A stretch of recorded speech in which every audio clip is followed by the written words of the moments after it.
Bora papear sobre as minhas leituras de maio, que foram 7 leituras no total. Oiê, eu sou a Cata, esse aqui é o Crialité e maio foi um mês bem bom de leituras, tá? Esse ano, no geral, gente, tô indo muito bem. A maioria, quase tudo do que eu tô lendo, eu tô gostando e estão sendo boas experiências, né? No mês de maio, agora, eu senti que alguns livros se destacaram um pouco mais, sabe? Foi um mês também, esse de maio, que eu acabei começando muitos livros e não terminando. Porque eu comecei uma maratona lendo o máximo que eu conseguia em 24 horas e esse foi um vídeo que trouxe muitas leituras novas e muitas leituras que até hoje eu não consegui terminar de ler. Mas foi porque eu fui lendo outras coisas também, tá, gente? O mês de junho agora tá acontecendo já, né? Eu tenho demorado um pouco mais pra postar esses vídeos aqui de lidos do mês pra vocês, mas não abro mão porque eu gosto muito de falar um pouquinho sobre os livros aqui. Apesar de que toda vez eu falo sobre os livros em vlog, eu sento bastante aqui nos vlogs pra falar sobre cada um deles pra vocês. E esses 2 primeiros que eu quero citar aqui, eu falo muito sobre eles com vocês no vlog de maratona lendo só livros nacionais, tá? E um deles se chama Dias de se Fazer Silêncio, da Camila Macari, que foi uma grande surpresa do meu mês, tá? Esse é um livro tão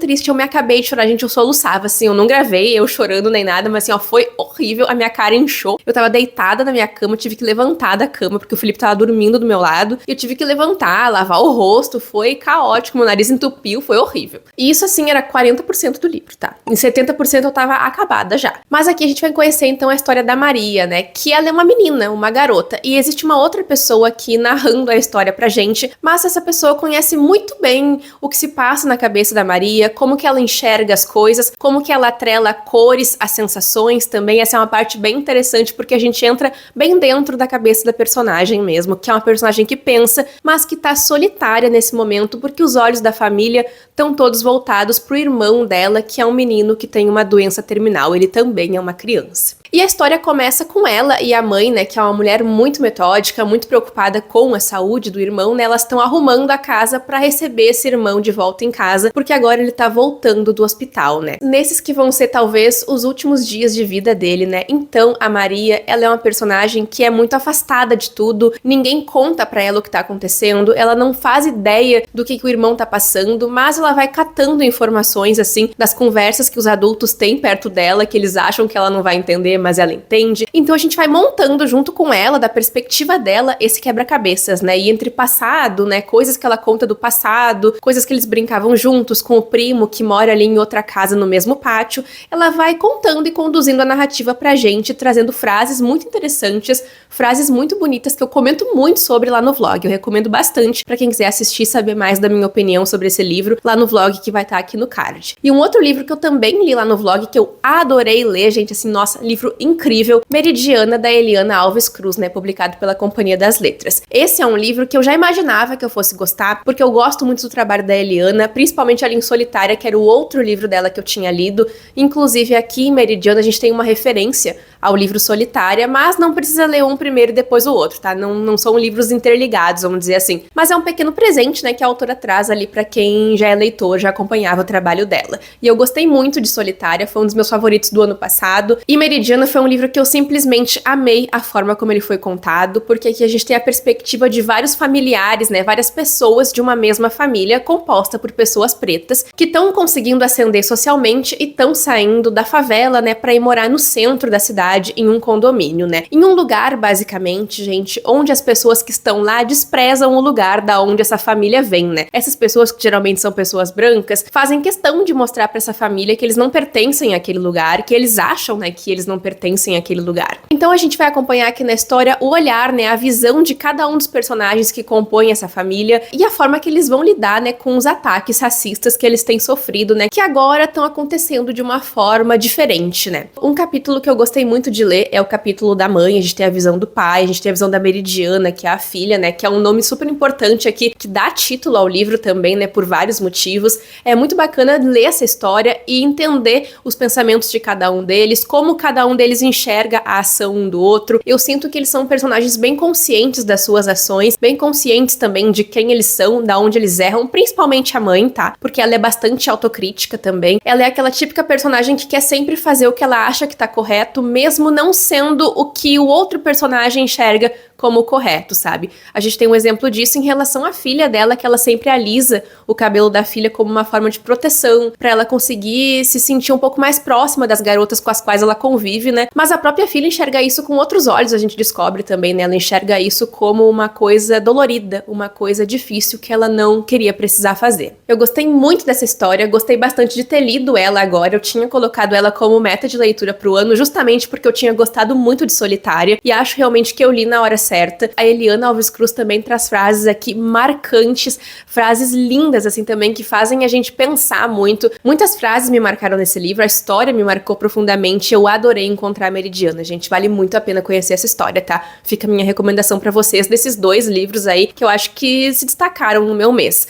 Um outro livro que também se destacou bastante é Se Eu Pudesse Parar o Tempo, né? Esse foi um livro que um pouco eu li e um pouco eu ouvi o audiolivro também lá pelo Esquilo. E basicamente aqui a gente vai ter uma história sobre maternidade e uma mãe que se apega ao filho de tal forma que não consegue deixá-lo crescer. E de fato, ele não cresce, né? A gente tem essa parte mais mágica, fantástica na história, quando esse pedido é atendido a essa mãe por uma santa, né? E esse menino simplesmente para de crescer. A gente vai vendo as consequências disso pra relação dos dois, né? Que os dois sofrem muito, principalmente esse menino. A gente vai vendo ele tentando acompanhar outras pessoas, outros amigos dele, um amor ali que vai surgindo com outro garoto, mas ele simplesmente não consegue acompanhar porque ele não cresce fisicamente. Mas toda a narrativa é mostrada pra gente do ponto de vista dessa mãe, né? Que é uma mulher desesperada. Ela já perdeu o marido, ela não tem uma família muito próxima, ela acaba construindo um vínculo ali com vizinhos que se tornam basicamente uma figura paterna, materna e também uma avó, né, pra esse filho dela. E são realmente pessoas que apoiam e são presentes, mas ela é uma mulher desesperada pela atenção do filho. Ela quer controlar a vida dele, ela quer estar com ele, e tudo isso na cabeça dela é algo justificável porque ele é o filho dela. Tanto que aqui na história ela se chama mãe e ele se chama filho, né? Eles são propriedade, né? É quase um pronome possessivo, como eu já comentei pra vocês. Mãe e filho se tornam propriedade um do outro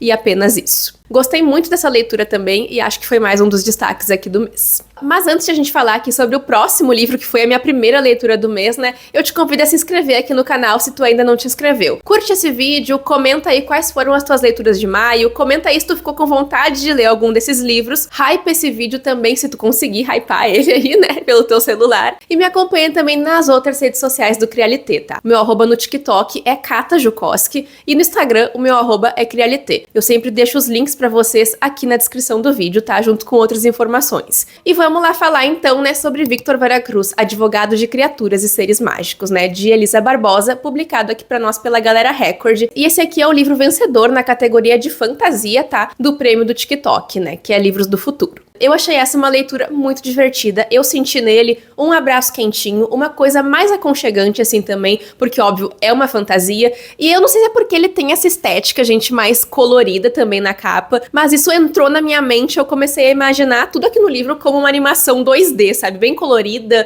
bem divertida, e com personagens bem específicos também. Aqui a gente vai conhecer o Victor, né, que é um cara comum, um cara bem medíocre, na verdade, né, em relação ali à família dele, que é uma família de pessoas de sucesso, e ele tá estudando pra ser advogado, né, mas nada que ele faz dá certo, ele não é um cara assim tão esforçado também, ele tá meio ali na média mesmo, assim, às vezes, sabe? Ele tem consciência disso. Só que coisas acontecem, a gente vai entendendo um pouquinho da vida do Victor ali, o que que ele tá vivendo, os sentimentos dele também, mas um belo dia ele vai acabar conhecendo uma outra dimensão.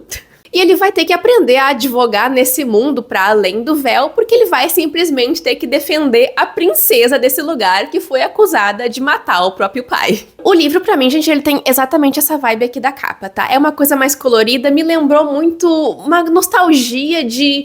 Ai, não sei, anos 2000, sabe? Não sei por que eu fiquei com esse sentimento, não sei realmente, mas ele me deu esse abraço quentinho, essa questão da nostalgia mesmo, que foi uma coisa que me pegou muito. Eu achei que é um livro bem leve, bem divertido de ler, e é um livro super curtinho de ler também. Inclusive, eu queria mostrar pra vocês a arte aqui da Princesa Selene, que é belíssima. Vale a pena conhecer essa história, gente. Em maio eu li também uma HQ super cozy também, super aconchegante, que foi Arcanos, Os Herdeiros Perdidos. É uma HQ de fantasia também, porque aqui a gente tem personagens que são bruxos e tem até uma academia, uma instituição ali dos bruxos, que eu esqueci como é que chama, mas é mais ou menos assim. Ele é publicado aqui pra nós pela editora Pitaia e é de autoria de Sam Prentice Jones. E, gente, uma salva de palmas pra arte desse livro. Tem alguns momentos aqui que são belíssimos. Tem uma parte que aparece uma estante que, caramba! A gente vai conhecer aqui na história, então, o Eli, que é um personagem que tem uma vida normal, aparentemente, e sequer sabe que os arcanos existem, né? Mas ele tá prestes a descobrir quando o destino dele se cruza ali com um dos personagens que faz parte dos arcanos, que é o James. E tem uma coisa muito legal aqui na história também, que a magia é inspirada em magia de tarô, o que é muito legal. Eu recebi até junto com o livro aqui que eu recebi da editora, um baralho de tarô. Achei muito legal, eu nunca tive um baralho de tarô, mas eu sou muito interessada e eu acredito bastante. Essa aqui é uma história que a princípio vai ter continuação, mas ela acabou de chegar aqui pra nós, então eu não sei quando necessariamente que a gente vai ter a continuação, mas eu tô ansiosa, porque com certeza eu vou querer ler e eu amei a ilustração do livro. É um livro super aconchegante, super vibes clichêzinha também aqui entre os personagens, porque tem segredos, né, dos familiares, dos antepassados, dos pais desses personagens arcanos, né, e o protagonista aí pode ser a chave pra tudo isso, tá? É bem legal, eu recomendo bastante esse livro também. Além de que é uma história cheia de representatividade, com protagonistas LGBT+, eu adorei o livro. E uma das leituras que eu fiz lá nessa maratona que eu comentei pra vocês também é aconchegante, porque a gente tem aqui um mistério aconchegante, tá? A gente tem um assassinato, mas é aconchegante, que é Mistério em Cinnamon Falls, de R.L. Kilmer, publicado aqui pra nós pela editora Verus, e com tradução de Carolina Simmer. Esse aqui é um livro, gente, que eu li muito rápido, tá? Foi uma das minhas escolhas pra maratona, justamente porque eu sabia que ia ser um livro rápido de ler, e aqui a protagonista já começa a vida dela assim virando de cabeça pra baixo, tá? Porque ela foi traída pelo namorado, na verdade não,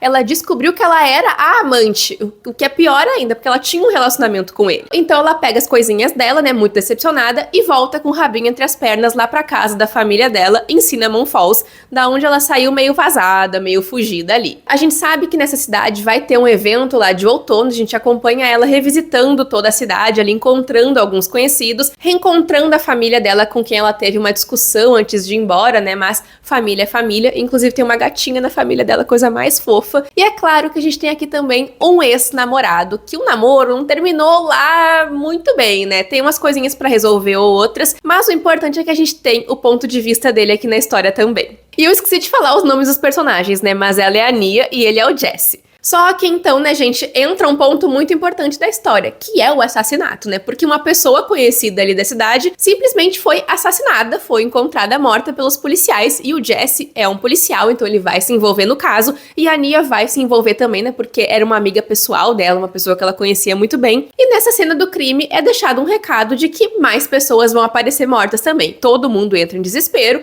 é uma cidade pequena, né? Então a gente vai começar uma investigação pra tentar descobrir quem é esse assassino. O livro tem seus momentos também, tá? A gente tem aqui um romance afrocentrado, né? A gente tem questões do passado dos personagens também, mas eu sinto que a autora não se aprofunda tanto assim, sabe? Em algumas coisas, mas eu acho que tá tudo ali. Eventualmente a gente encontra o que a gente precisa e foi uma boa companhia para os momentos que eu passei com ele, tá? Foi uma experiência bacana, foi um livro bem rápido de ler, que era essa a proposta que eu tava procurando em um livro, né? Então ele serviu muito bem ao seu propósito aí pra mim, porque foi muito rápido mesmo de ler. E sendo bem sincera, gente, é um livro que interte, tá? Porque eu fui querendo entender, fui querendo saber quem era, fui tendo minhas desconfianças, não acho que foi assim, ó, é a coisa mais uau do mundo, mas eu gostei da leitura, foi um livro divertido.